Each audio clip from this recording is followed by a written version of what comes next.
Hey, it's Thunder in the spirit of Crazy Horse.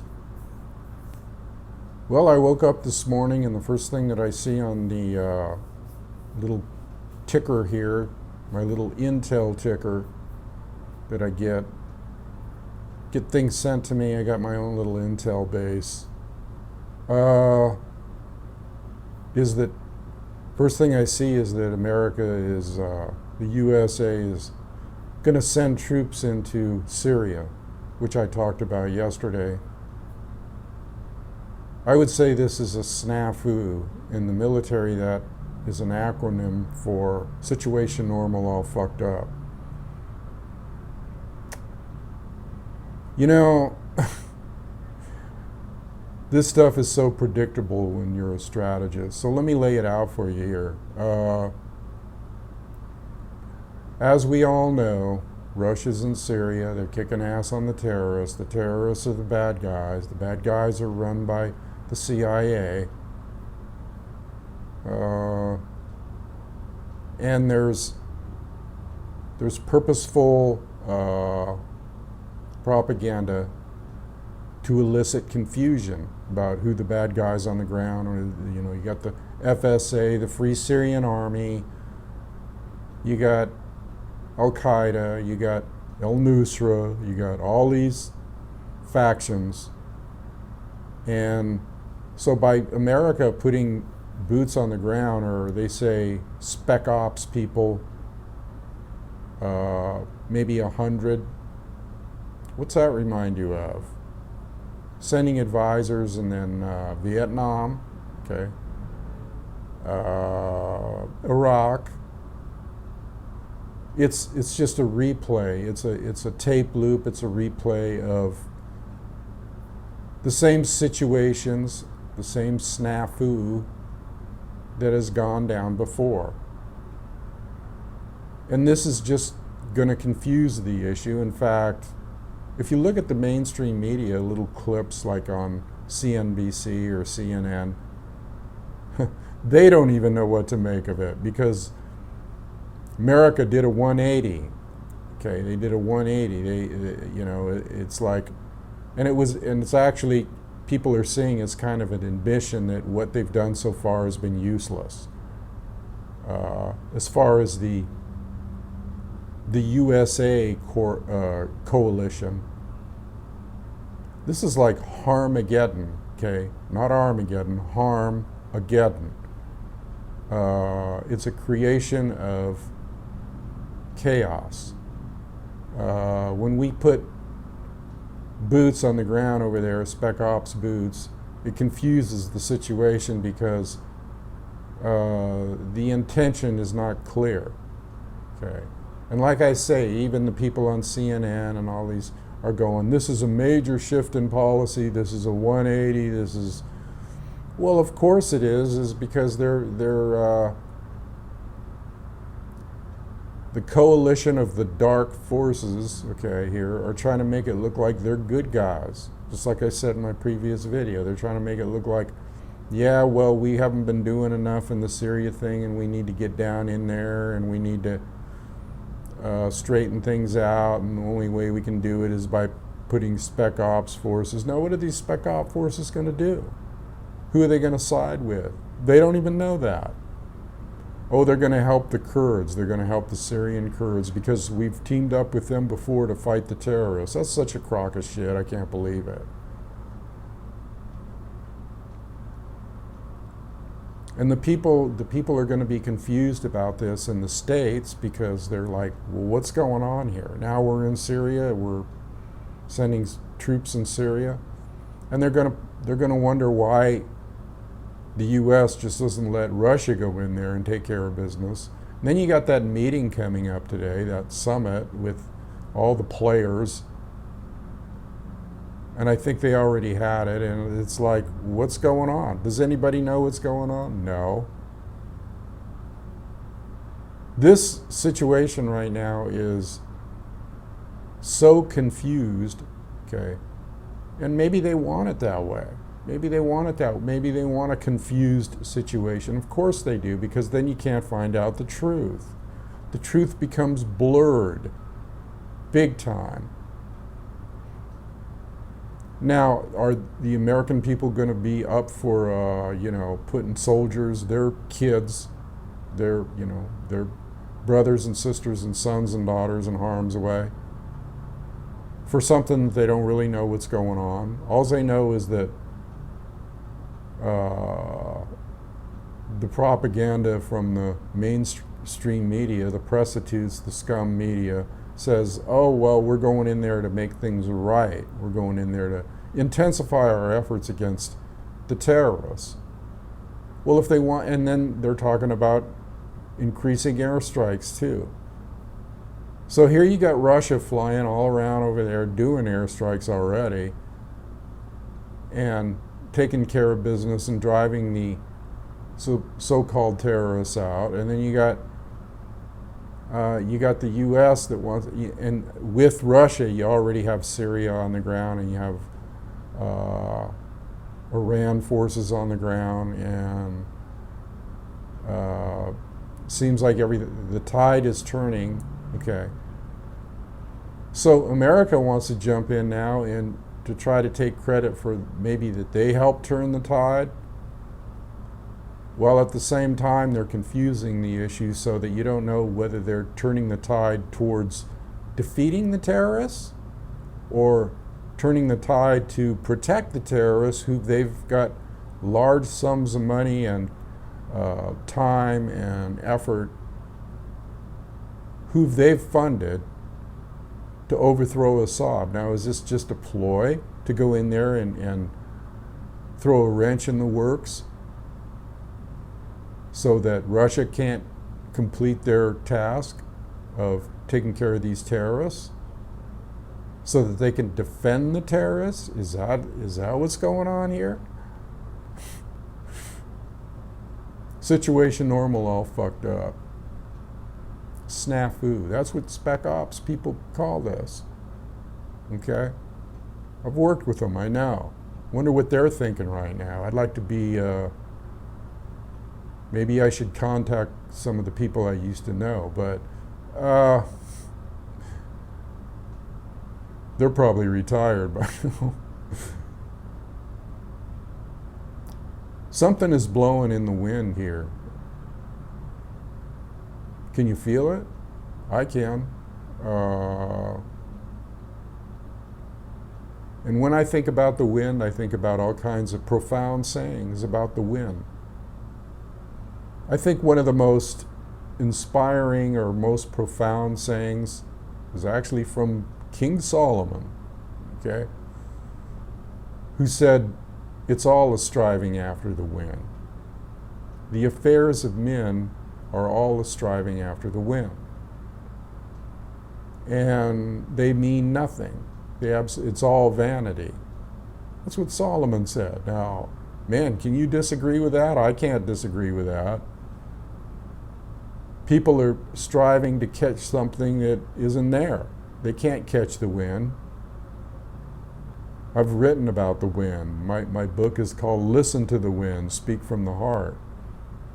You can listen to the wind, you can hear the wind, you can tell which way the wind's blowing, you can see the winds of war. You can see things, but you can't grasp onto them. You can't. Wind to me represents freedom, just like it did to the Apache people. It represents freedom. They're saying Geronimo, who is better known as Go Yahweh, or Go Yahweh, who is better known as Geronimo, I should say, made the statement one time, once we were free like the wind. We could go anywhere we wanted to do and enjoy life, and we were free like the wind. And the wind represents freedom, okay, in the tribal tradition. And the wind also represents change. It represents blowing in a new set of circumstances and blowing out a new set of circumstances. It's constant change. The wind is so profound. It's It's something that you really have to delve into. I mean, again, there's so many sayings about the wind. You know, riding on the wind. The winds of the four directions. They call the wind Mariah. When you're an eagle or a hawk, you fly on the wind. As a pilot, I can really identify with that. But the winds of change are here. Okay.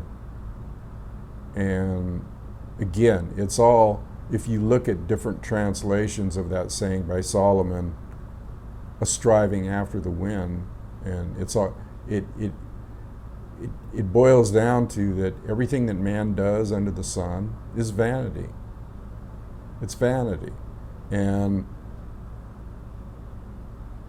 it means nothing in the scheme of things, because things are going to happen anyway. Now, you know, I'm to the point where I don't think people can do anything about what's going on in the world right now. There's not a thing you can do about it. All you can do is like observe, take note, see which way the wind's blowing. And I think the wind is blowing a sound of harm. And I did a little play on words, Harmageddon, you know, because the Bible talks about Armageddon, but Harmageddon, putting us in harm's way. Man putting himself in harm's way is the way I look at it. All these players, man, on this big chessboard, and all the pawns that are being sacrificed, all the human misery that's being created, is almost unbelievable. I mean, it's believable because it's there, but you look at things and you just shake your head and you go, wow, you know, I mean, it's almost unbelievable. It's like, when you talk about wind, you know, there's tornadoes, okay, there's hurricanes, all of this is driven by the wind. And we're living in a windy time, baby, right now.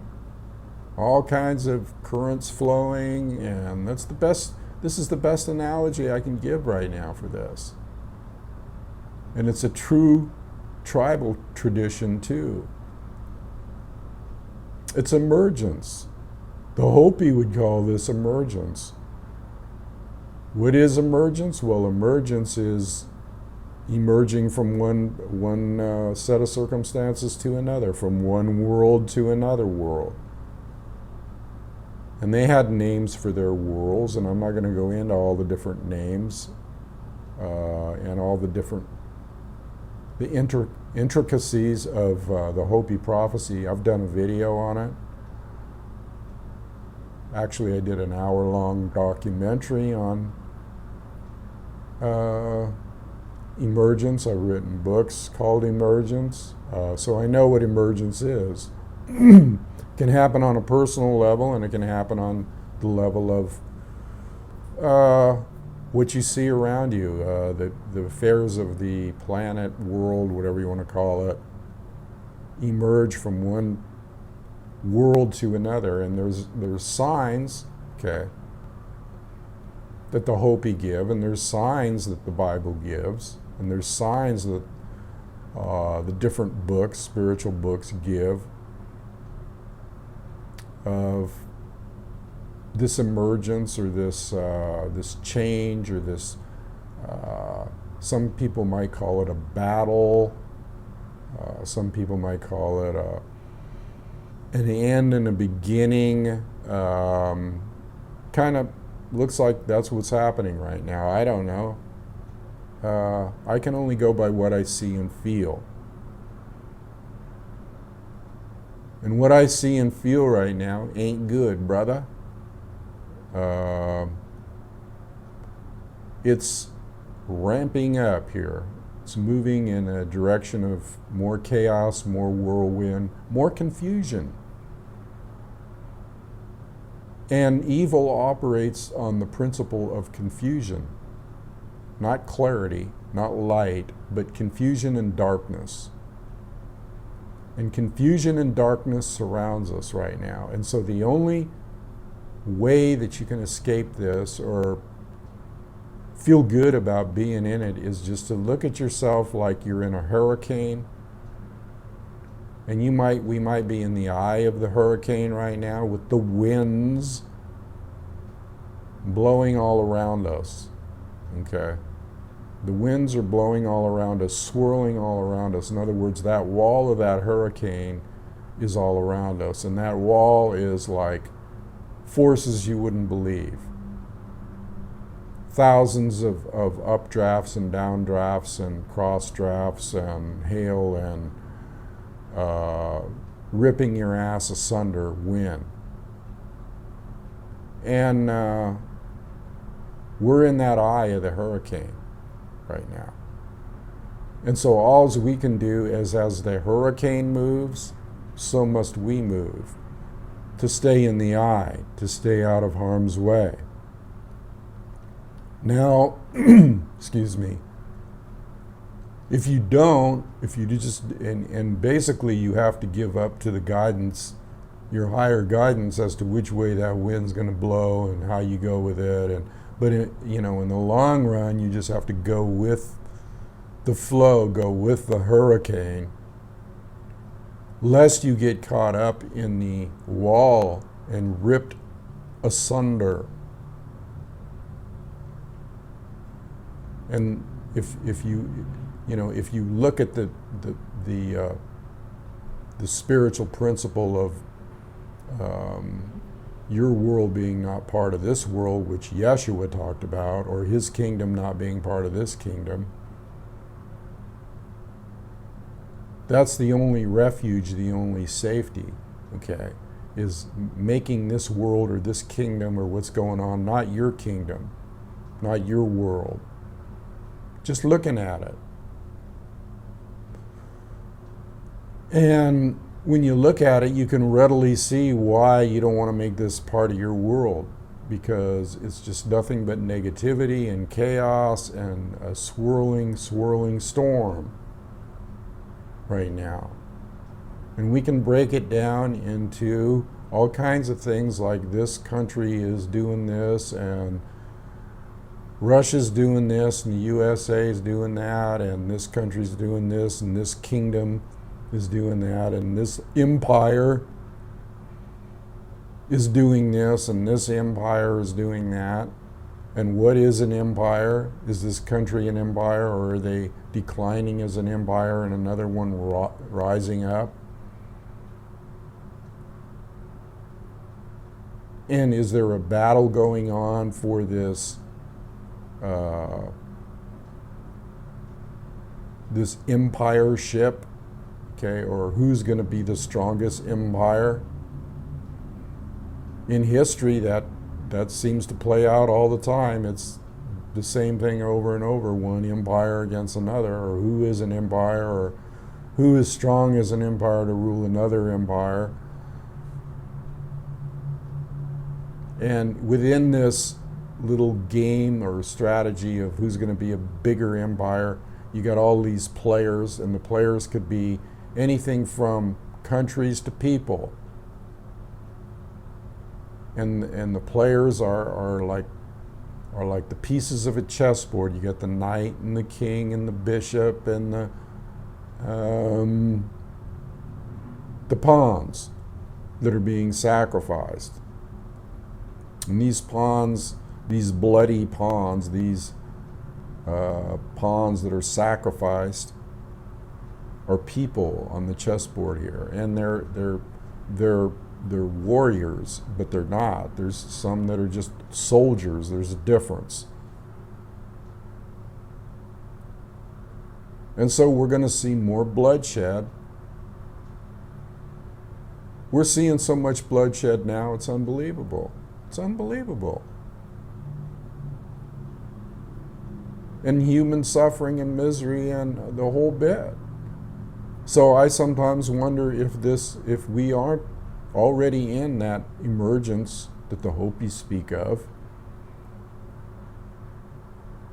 Sure feels like it to me.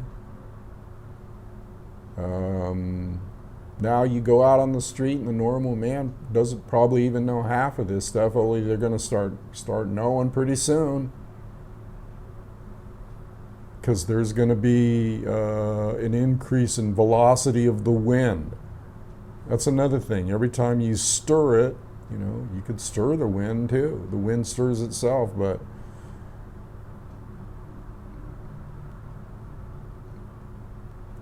it's amazing that, you know, what's going on. And again, it doesn't matter whether it's, you know, Syria or Libya or Russia or the USA.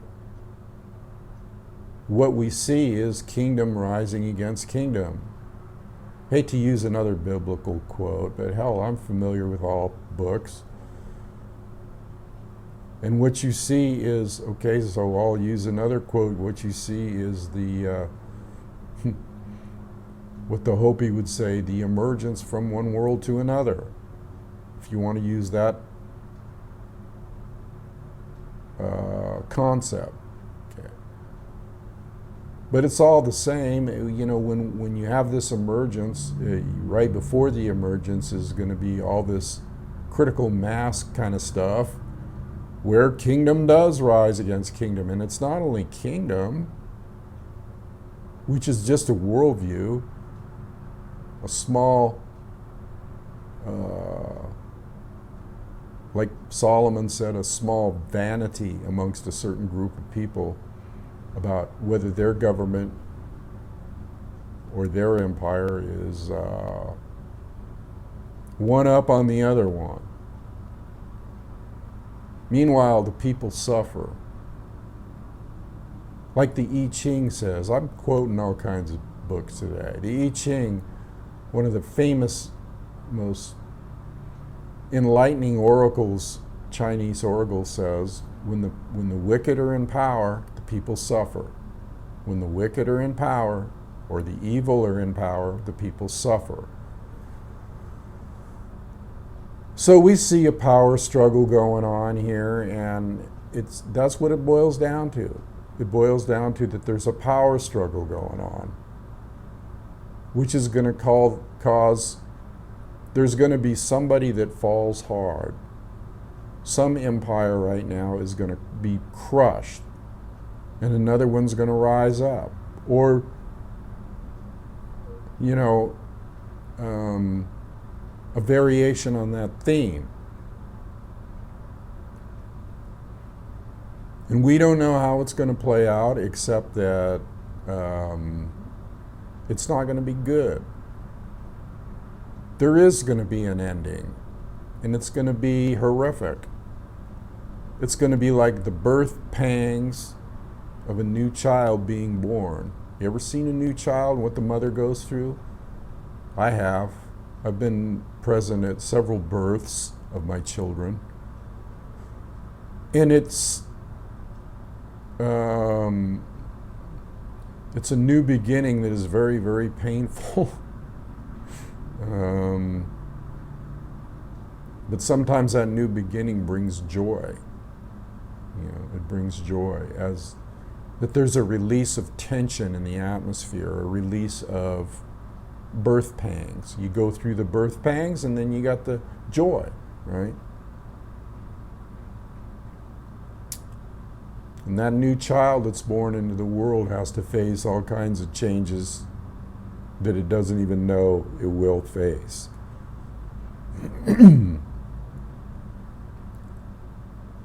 And that's all we are as people, are these little children that were born and brought into this world and had to face all kinds of changes and see all kinds of things like we're seeing now. I just look at this stuff and I just, it's amazing, really. It's amazing.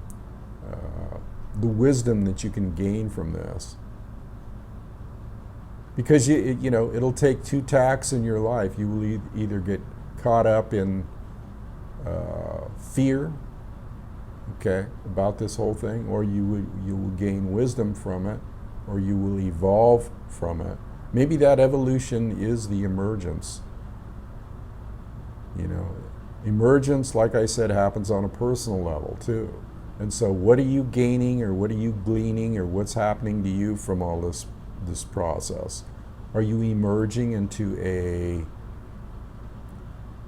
being, a more spiritual being, a more enlightened being because of this? Or are you getting sucked down into the quagmire of it? That's something to consider, isn't it? All's man really wants is peace. And all's that is evident on the planet is war. Think about that dichotomy.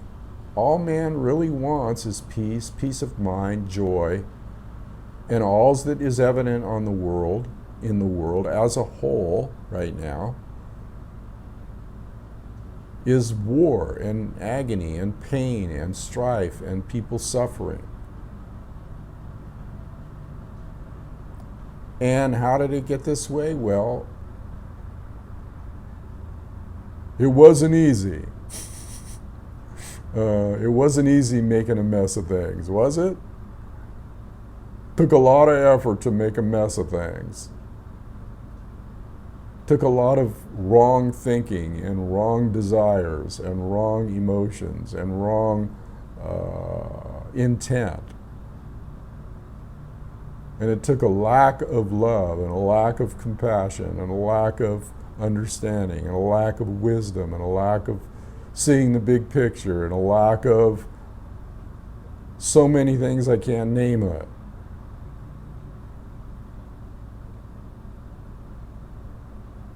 It's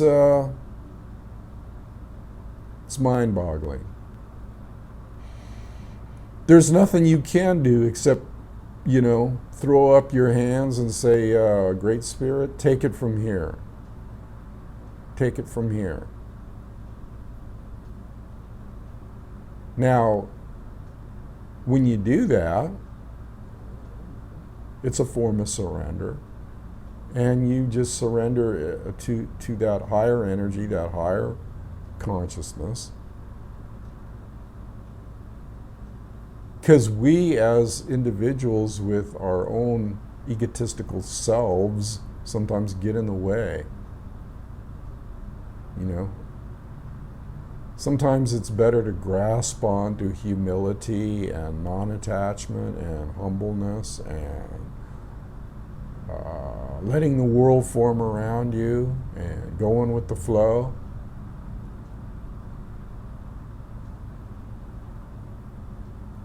Because when you look at it, that saying about striving after the wind could also mean striving to hold on to the wind, to try to control the currents of life, to try to control the storms of life. You can't do it. You can't grasp the wind. You can't hold on to the wind. You can ride the wind.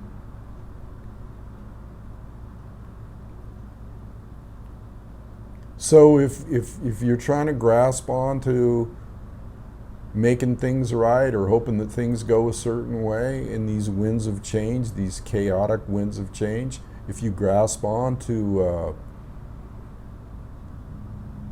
forcibly trying to change things in any way, and see, that's what we see around us. What we see is people forcibly trying to change things to make it their way. Well, who gives a shit?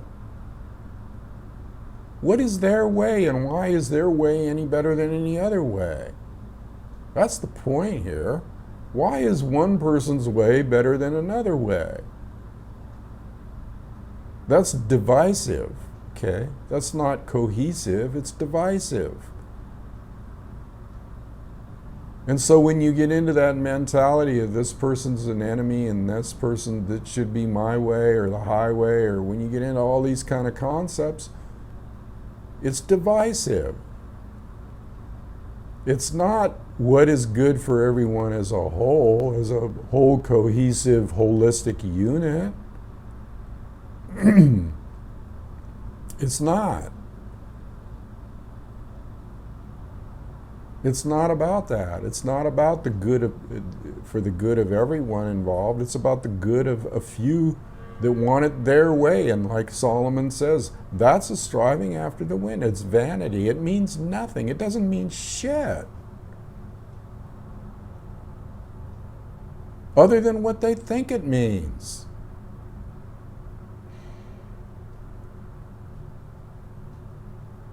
And when you can see this kind of thing, when you fly high like a hawk with the eye of a hawk, when you're a thunder dreamer, when you're a thunder being, when you're a thunder bird, in the tradition of many tribes or the Lakota tribe, you see things beyond what everybody else sees.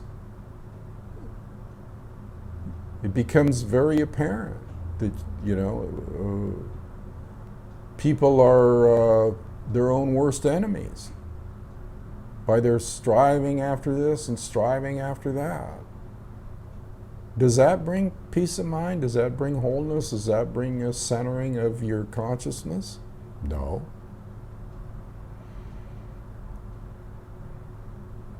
So at some point, you just kind of have to look at everything as a game, that surrounds you, and the game is ruthless, and it's dog eat dog. Downtown in the Tenderloin. It certainly isn't happy trails to you, is it?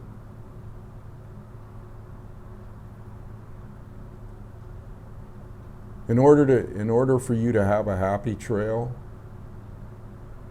you need to walk the red road, and the red road is about wholeness and the holistic cohesiveness of the universe and how everything affects everything else. And see, that's what these people don't realize. Every little thing that they do, every little time they stir the pot, they don't realize, they don't take into consideration the effect that it's going to have on their fellow man. Think about that for a minute. They don't take any kind of consideration as to what kind of effect this is going to have on their fellow man, and they don't care. That's when you know that things are gone awry. Okay? And it's almost like they don't even care about what the consequences are going to be for them. What the blowback, like I said in my previous video, what the blowback's going to be for them. And I don't kind of see any kind of cohesive, lucid thinking here. All I see is crazy, psychotic, insane thinking. It's time to put that bubble of protection around yourself, that golden egg, and get ready for emergence. Get ready for emergence, because it's coming. It's happening now. We're going through the birth pangs of distress right now. We're going through, we're involved in the storm. And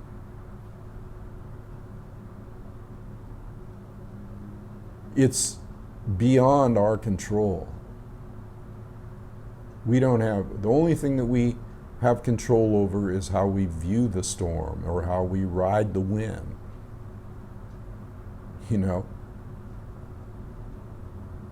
Whether we get caught up in the turbulence of it all or ride with the turbulence, let the turbulence push us around.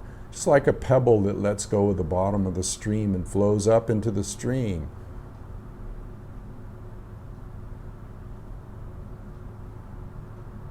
There's a book or something that comes to my mind about that.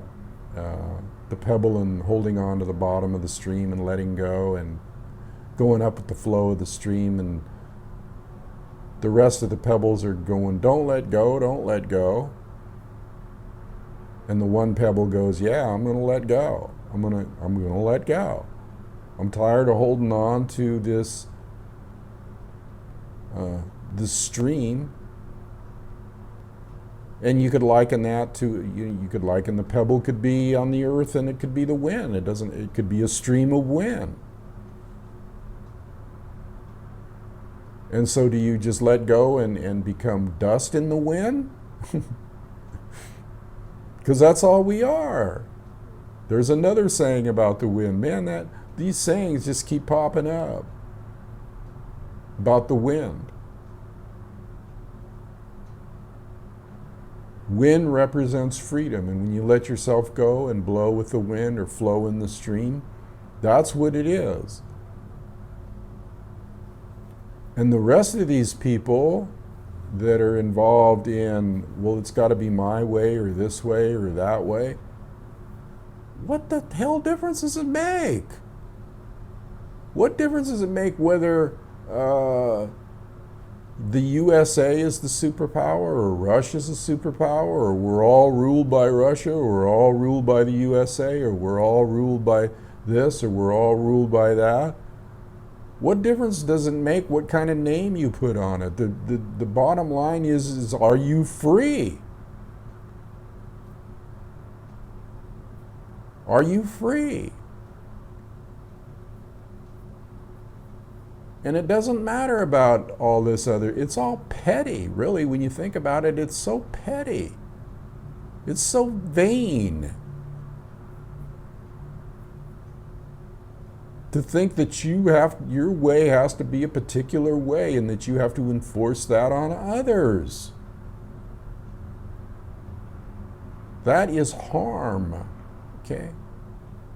That's inflicting harm, and that's Harmageddon. And that's trying to butt your head against the wind. Ever try to stand up in a hurricane? Have you ever been in a strong, strong wind with the dust blowing about, and it's like, I'm talking about strong wind that could knock you over? I have. I've been in the desert in strong wind. Winds like a kaboom, like a dust storm. You don't want to try to fight that wind. It'll grind you into a million pieces. No, you got to seek shelter from the wind sometimes too.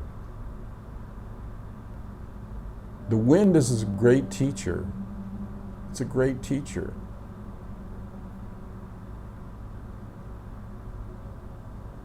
And those that listen to the wind and watch the wind and flow with the wind, when that wind settles down, they're going to settle down with it. They're going to settle down with it. It's all going to be settled down in the long run. The wind blows and then it subsides, and then it blows and then it subsides. And we're in a very, very hardcore blowing period right now.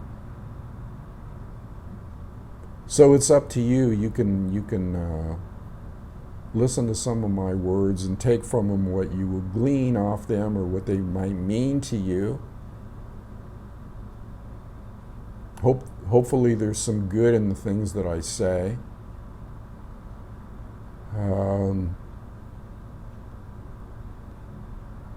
But I think that we are all brothers and sisters in the fact that those who hear my words and maybe it strikes a chord of resonance, then consider yourself one of the kindred beings on the planet that care.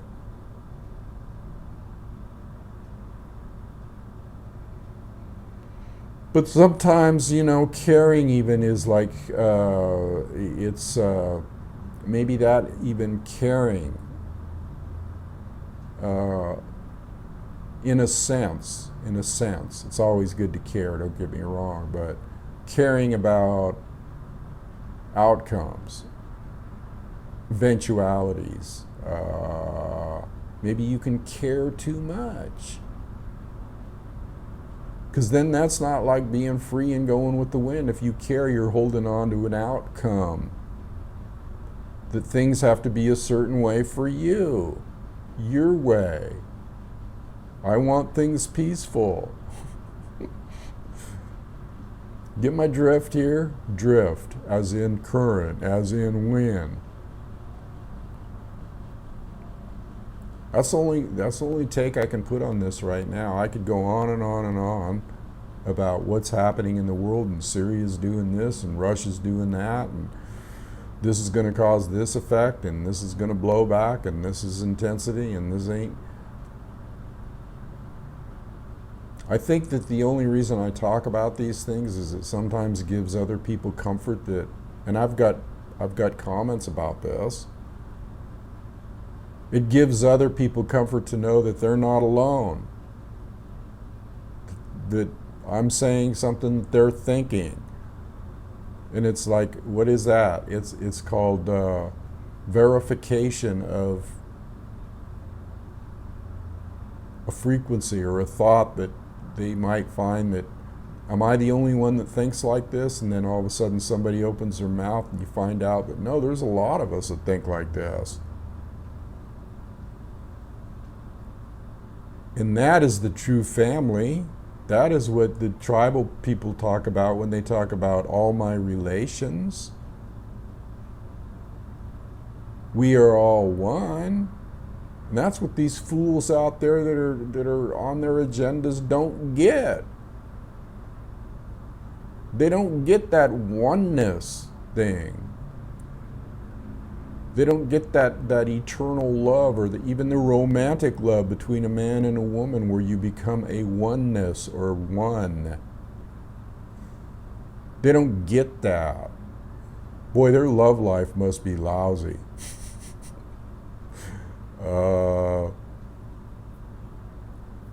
These people are acting like, you know, they don't get any nookie or something. I mean, you know, Thunder does go to his extremes, doesn't he? From riding the wind to nookie. I love it. The sacred and the profane, you know.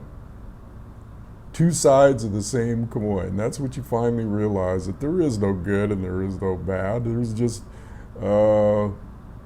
what is, and people striving after this and striving after that. And, for what reason or what outcome? The outcome that they're going to receive is going to be the same thing that everybody else receives. They're going to have to face eternity at one time or another in their life. It's coming, like a freight train. You're going to have to face up to it, people, gentlemen in charge of who you think you are. Your time's coming. It's coming, and then you're going to, when you face eternity, whether you think you have to answer to a maker, or maybe you just have to go through the hell like in the Tibetan Book of the Dead. Maybe you just have to go through the hell that you've perpetuated upon others. Maybe you have to feel what it's like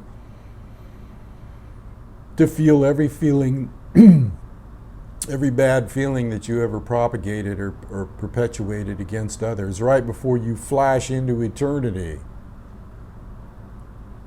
Whatever it is, your time's coming, baby. It's coming. It's as sure as the sun rises and sets. So basically, you know, you and I as brothers and sisters have to kind of ride that wind together and realize that, you know, we're not alone. We're riders on the storm. Thunder's just coming up with all kinds of little insights today, isn't he? Anyway, I just thought I'd comment about those things. And sometimes I get in these rare forms or rare moods of mine where I just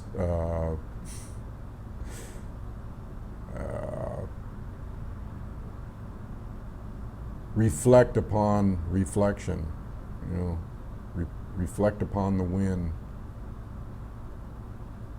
The wind is mother to all of us, and the more we can pay attention and feel which way it's blowing, the easier it is to go with that direction. Sometimes it's good to pray to the spirits of the four directions. Some call it the four angels of holding back the winds of change, the winds of destruction, the winds of emergence. Okay, I think I said enough today. On the moving thing, if you want to help Thunder in his move, I'm going to put I talked about this in the previous video that I'm moving, but logistically I could use some help financially in that regard. Donations, and there's been a few people that have donated already, and they know who they are, and I want to thank you from the bottom of my heart. It's going to make it a little easier on me to ride the wind to where I need to go, ride the wind to where I want to flow and land. I'm kind of concentrating on my own little kingdom right now, and maybe letting go of this chaotic mess we see surrounding us. So anyway, I'll leave it there today. Appreciate all you people that listen. Know that I care about you, and care about all my relations. We're all one. Mitako ye oyasin. This is Thunder. Later on.